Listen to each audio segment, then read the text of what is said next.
महर्षि अगस्त्य से श्वेत की कथा सुनकर श्री रामचंद्र ने पूछा, मुनिराज, भयंकर वन में विदर्भराज श्वेत तपस्या करते थे, वह वन पशु पक्षियों से रहित क्यों हो गया था?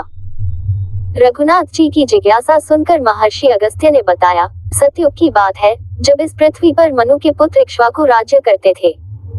राजा इक्ष्वाकु के 100 पुत्र उत्पन्न हुए। उन पुत्रों में सबसे छोटा मूर्ख और उद्दंड था। इक्ष्वाकु समझ गए कि इस मंदबुद्धि पर कभी न कभी दंडपात अवश्य होगा, इसलिए वे उसे दंड के नाम से पुकारने लगे।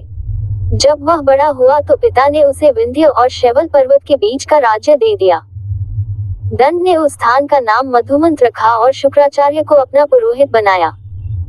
एक दिन राजा दंड भ्रमण करता हुआ शुक्राचार्य के आश्रम की ओर जा निकला। ने शुक्राचार्य की अत्यंत लावण्यमयी कन्या अर्जा को देखा। वह काम पीड़ित होकर उसके साथ बलात्कार करने लगा। जब शुक्राचार्य ने अर्जा की दुर्दशा देखी तो उन्होंने शाप दिया कि दंड 7 दिन के अंदर अपने पुत्र, सेना आदि सहित नष्ट हो जाए।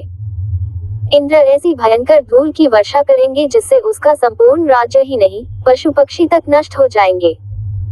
फिर अपनी कन्या से उन्होंने कहा कि तू इसी आश्रम में इस सरोवर के निकट रहकर ईश्वर की आराधना और अपने पाप का प्रायश्चित कर।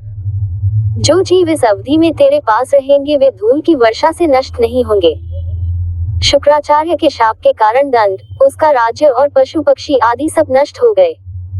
तभी से ये भूभाग दंडकारण्य कहलाता है। ये वृतांत सुनकर श्रीराम विश्राम करने चले गए। दूसरे दिन प्रातःकाल वे वहां से विदा हो गए।